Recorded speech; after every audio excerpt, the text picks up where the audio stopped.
point the camera low because of the mat. So I'm always like crouched down to talk. Hi. So I felt like doing a video. I was inspired to do a video about a couple different topics, and I'll see if I can tie them all in together. Really, ultimately, it's a video about trust and trusting yourself. So when it comes to the healing journey, usually we've experienced some sort of trauma at some point that we suppressed. And when we start to realize we have to heal, and we turn inward and we start digging in the dirt, what's going to happen is that it comes to the surface. And in the process of it coming to the surface, this is pain. And so as it rises up, we might not be prepared at all to face or deal with the pain that's surfacing. And all I can say in those moments is reach out for support with people that you can trust.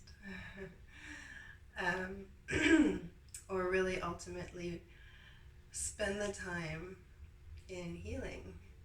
And what that is a certain state of mind, and that is peace. And we have to feel safe to heal. We have to feel safe in order to open up our hearts and be willing to heal them. So if you're still in the environment of trauma, healing is going to be practically impossible. And I know from experience that it's very difficult to get yourself out of these situations or entanglements once you're in them. But if you have the courage to be true to yourself and get out, for the mental health of everyone involved and the growth moving forward, we start to open up a certain eyesight of spirituality. We start to open up our hearts and see the light within us, and that it's this light that is, actually I just heard today, this light is the same light that radiates from the sun, and it's the same light that lights up the moon. It's an energy, and we start to follow that light, and we can get out of dark times, dark places, and the dirt, the deep dark dirt. Instead of running from it, we can turn and face it and sit in it. And it can be shocking because we recognize that we're our own worst enemies. And in having spent years in the habit of protecting this wound that we've created by pushing down these emotions, we don't really realize that that is what's blocking us to moving forward. So we do have to look at the light will shine on the dark, so that we can actually look at with strength our negativity and our shadow, and instead of running from it, actually sit in it and embrace it. And sometimes in embracing the darkness, the shock of seeing all the darkness can actually trigger more darkness. And the problem we can get into is that it will stunt us, because it will come up, we'll see it, it will shock us, and then as we're trying to embrace that side of ourselves, we start to act in those ways, and inevitably we'll draw people to us that are of the same wavelength of that darkness, and it will really mirror and show us our darkness. And I believe that these are heaven sent experiences to wake us up, and not to see it as something that happened to us, like we're a victim, because it's more empowering if we recognize everything happens for a reason. So once we have the spiritual eyesight and the ability to see the light within, which gives us the bravery to deal with the dark. Once we wake up to then our dark aspects and habits and ways that we express that as it comes up and out, we can just suddenly become aware of it through the mirroring of other people and really recognize this as a blessing. It's hard in the moment and I shouldn't laugh, but sometimes it can just be funny at how ironic it can be. And in the irony is the magic and the beauty that everything happens for a reason. And then actually we just won't feel like victims. We will realize and will be grateful that Spirit is working in our lives and helping us to learn and grow. And what we need to do from these experiences is simply learn from them and really integrate that learning. So in a practice like this, where we're going to do a Dr. Bali to an inspiring song, we're going to think about, it's like a life review. We think about our behavior up until now, and we can transmute that darkness into light by really lying in it and feeling it and recognizing it, and then having the courage to make the changes moving forward from what you've seen. That way you take responsibility for your life and you're not going to be blaming everybody else. So I'm just explaining this, hopefully that other people going through what they consider to be maybe even abuse. Because I know in my past I had experiences with various men in relationships where I felt like it was abuse. And maybe now I'm realizing it wasn't. Maybe they were just reflecting what my shadow was really expressing. And then I can recognize that it wasn't their fault. I'm not a victim. They actually played a key role in my life and woke me up to some really negative behavior. And in that, it's a blessing. And that way we can forgive ourselves and forgive the people that we think are abusing us. Because we are in control of our feelings. We really do have control of how we react. So if we've experienced trauma and we're still blocked, not even willing to shine the light on our darkness, then we're going to be blocked to Spirit completely. And often that's our comfort zone. We're really sort of happy to fall back into not caring or overthinking, overanalyzing, not understanding anything that's going on, and really basically feeling lost. So to avoid that, this practice helps us really get down into the dirt, face our issues, recognize we're not the victims of our lives, we're actually creating them. This is how we create our lives. And if we're doing it subconsciously, we might as well start to do it consciously and create our best life moving forward, instead of living in subconscious fears and negativity and shadow and not healing those parts of us. All right, these parts of us can be healed once we recognize it. Once we wake up to it, we can then, the awareness of it will help us want to change that behavior, because we'll realize that we're actually creating the problems for ourselves. Now, I'm not talking about physical abuse, though. In a way, it could also be similar. It takes two to tango. So in any relationship, there's narcissist and empath energy going on, because one of them, the narcissist, is the ego and the empath is the heart. And we can all play these various roles. So if we're too much in our head and being completely closed off to our trauma and our pain and our hearts, we're going to try to manipulate, control, and turn to the negative aspects to try to keep some sort of control in our lives.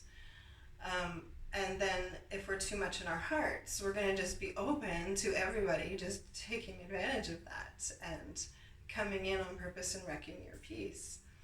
So there has to be a balance between the narcissist, which we consider the mind is doing the abusing and the heart is receiving the pain, the empath. is being drained and is really feeling the pain of it. But this can go back and forth, and people play the roles in and out in relationships. So all I'm asking is that we pay attention and that we're aware when we're either living too much in our heads or too much in our hearts. Now, I know I'm always talking about follow your heart, but really what I'm talking about is having the bravery to turn on your spiritual light and look into your heart and your pain and then heal it. It's going to come up and out. It's going to be hard. But in this process, we're going to be healing. We're not going to be running anymore. We're going to be facing it and healing. And that way, moving forward, we'll do better in life. And that way, we can always be following our higher vibrational emotions like joy and love and peace. And really, that becomes, for our mental health, the best thing we can do, because then we can feel safe and we can calm down. And often the monkey mind, we blame. This information came to me yesterday as total blessing at exactly the right moment, which also helps me with my faith and believing that Spirit is actually trying to teach me. And if I learn from these lessons, then I'm honoring that. And I'm living in this spiritual light, and walking the talk. And often I do these videos just to remind myself. So again, not judging. All of this is difficult work that we have to do. But it's important to realize that for the benefit of everybody, the monkey mind isn't the culprit. The ego isn't the culprit, really, even. If we have unhealed pain in our hearts, our heart is calling out for help, and it's jumping from situation to situation, and it's creating turbulence and turmoil. And you'll be stuck in a cycle of confusion if you're living in the pain of your heart. So we really have to heal the heart in order to calm the mind, because when our heart's in pain, we're going to end up in the ego narcissist need to control things. And sometimes that's survival even. But wake up to the fact that really what's happening is there's pain in your heart that needs to be resolved. And that way, once you heal the pain in your heart, a peace can come upon the mind, and we can join there in this balance between the mind and the heart, and I think this is wisdom. When we heal the heart, we heal the mind, and we no longer blame our past on everybody else. We take responsibility for it. Really there, we can then connect. And this is what I mean by authenticity and real. Because if we're not healed or in balance in this way, that's when the mask comes on and the narcissism comes out, or the empath is being abused, or all of these labels get thrown around and accusations get thrown around. And really all we're trying to do is wake up and recognize the pain that we instill on ourselves because of unresolved pain, and then the pain we instill on other people, and we get that reflected back at us. So again, take responsibility. As we do in this practice, we take a moment and recognize, what am I doing in this situation that is creating this? And that's the only way that we can then heal and gain the wisdom from the experience moving forward to apply to our lives. And so after a fairly tumultuous and traumatic relationship of my first son's dad, we weren't together for very long, and he was a heroin addict, and I became aware of addiction at that point. He was a recovering heroin addict, but he hadn't had very long in recovery. But he was in the process of recovering, and he was very interested in Zen and Buddhism, and this is what drew me to him, um, because I have this really deep interest in spirituality, and I was trying to also get my life in order at that time. And we bonded in this, but at the same time, we brought our past trauma, and so we trauma bonded, trying to save each other, but really actually causing more damage. And a long road trip brought this to light. And when we came back, we recognized that things had to change. And this song in particular kept coming to me at a time where I was really overthinking what had just happened. What did I just live? What was all that? It was 3 years, 4 years of whirlwind. And I didn't take the time to heal, actually. I went right into denial. But right after, I had 2 months of sobriety where I quit everything and I just needed to make sure my head was clear. And this song is what kept coming to me, and it gave me the space. I got myself a little 2.5, and I had the space, the peace. It was yellow, which is what made me think to now paint my place now yellow, to bring in sunshine and positivity. And Cat Stevens and this song, Peace Train, really brought peace to me, and in a way, there was a lot of healing that did happen then. A lot of realizations came to light. But then again, someone very close to me passed away. Actually, a few people in a row, and the drinking started again. And I think when I was younger, if I had heard somebody say they were an alcoholic, I would react. I would judge. Of course, you judge, and you think, oh, that person's in terrible distress, or whatever. They're a horrible person. That they can't control themselves, or they're, you judge. And when there were times when I was drinking, and it's not like I drank, like I was wasted all the time. It was just constant, and I was single and I had nobody telling me not to. And I was raised in a family that coped with alcohol, so grief, that's what was happening. And so then again, another trauma bond happened. So this time now, we're learning the lesson. This song is coming back to me. We're going to take the time to heal. And I'm sharing these experiences with everybody just because if I can save anybody from going through it, that's all. I just want to share also that it is possible to get to the other side, and honor your spirit, honor your heart, honor even your mind and your ego. Get everything in balance, heal, and then move forward. Don't stay stuck in the trauma, and don't cope negatively. But now I can admit that alcohol was an issue for me, and I'm honest about that now with people that I meet.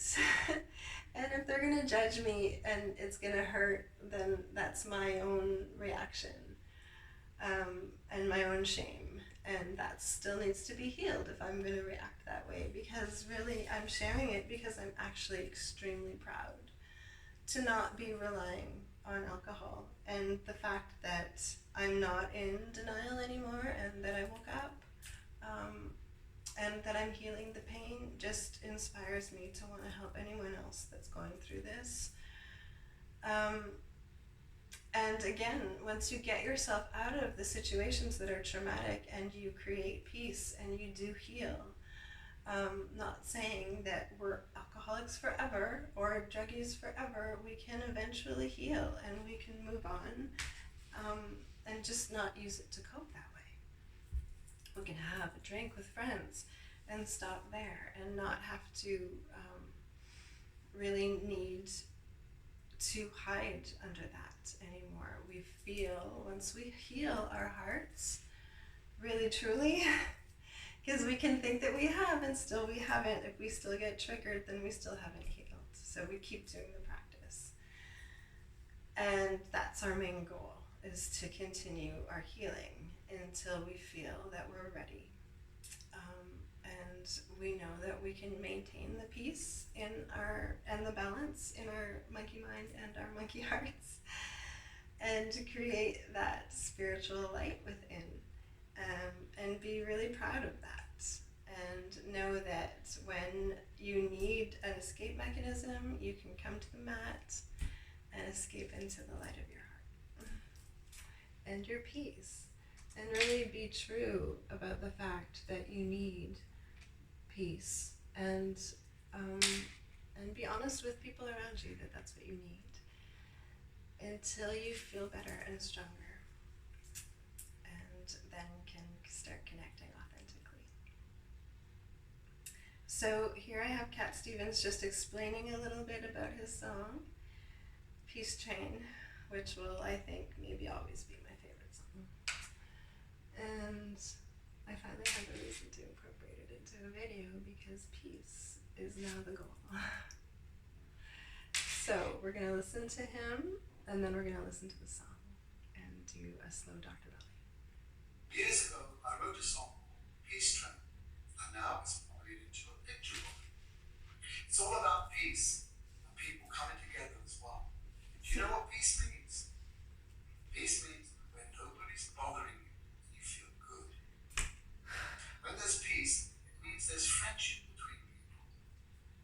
A peaceful world is a world we can all get on board with. Am I right? How about we all jump upon the peace train and read together?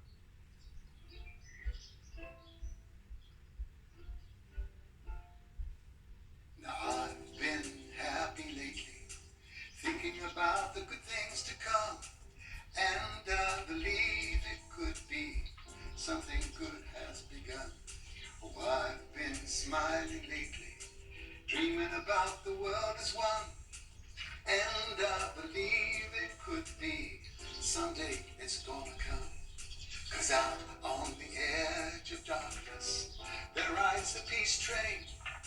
Oh, peace train, take this country, come take me home again.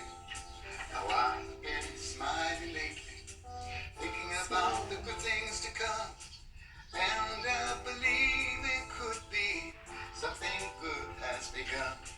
Peace train sounding louder, glide on the peace train. Ooh, ooh, ooh, come on, peace train.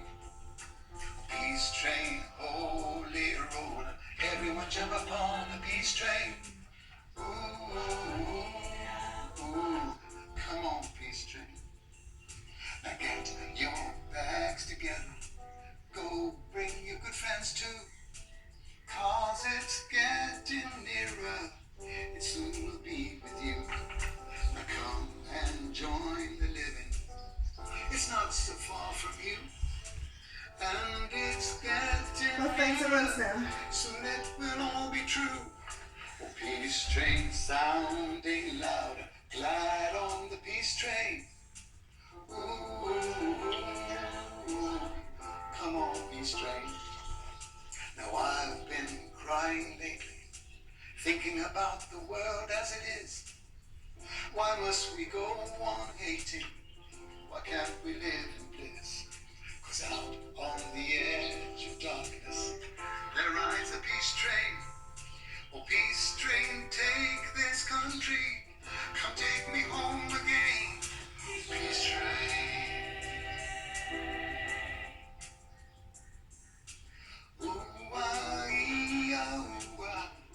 Come on. Slowly down. Feel your strength in your core.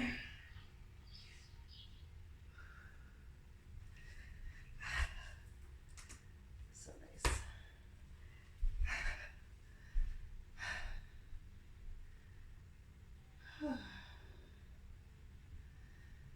Okay, we're gonna just go up into the shoulder stand.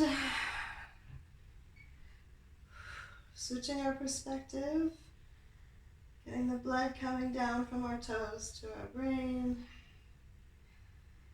And cheering up. Having having faith. Everything happens for a reason.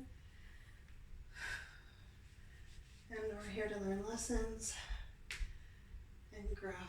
All right, hip raises. This gets the blood going into our neck. Now loosens the hips in older age. Now we're going to do circles, which tightens our abs. Again, getting circulation into the hips and the neck and upper back. So then we reverse. Entering our bodies wakens our spirit, okay? Connecting our minds and our hearts.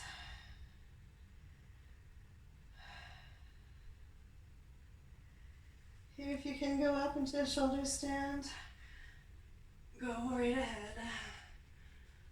Oh, helping our shoulders, mobility, and staying young in the spine. Trying to reduce back pain getting older. And lower down. Enter our hearts now in Savasana. Close your eyes and see the light within. Let your spirit shine out.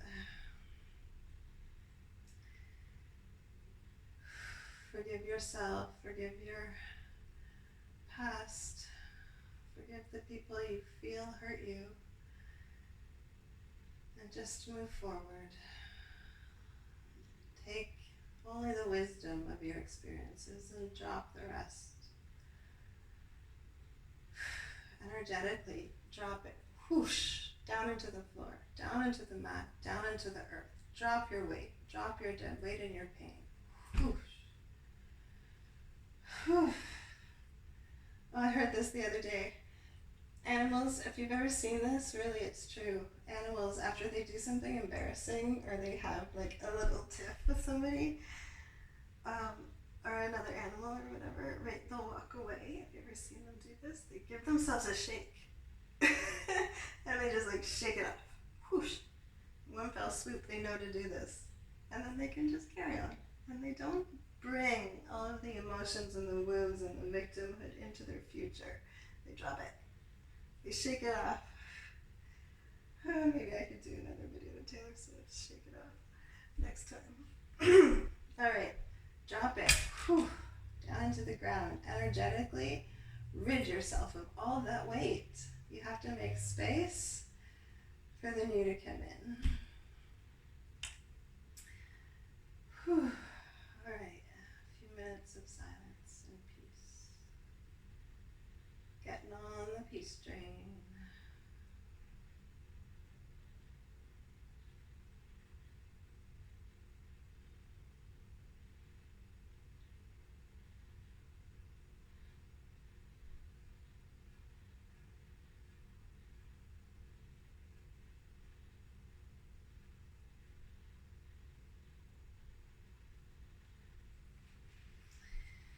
I won't bore you with watching me. So, stay lying down in your peace for as long as you have to really feel like you've energetically dropped the pain. And continue to do this practice as much as you have to, even if it feels like hard work to look inside, and it's shocking once the pain starts to surface into your world. If you know what's happening, it's a little bit easier to just understand and make peace with it. So I'm just trying to share that information, and we can drop our victimhood and drop the feeling of being, oh, I'm an empath and narcissists are always abusing me, because this is also victimhood, and we let people treat us the way we let them treat us. So take your power back, Michelle. Remember your spirit, remember how strong you are, and be proud of that. And keep moving forward. Eventually, the pain of your past will no longer seep into your future, which is the goal. I'm sorry this video was long, but I had a lot to say, and I hope it helps somebody. Namaste. Love and light.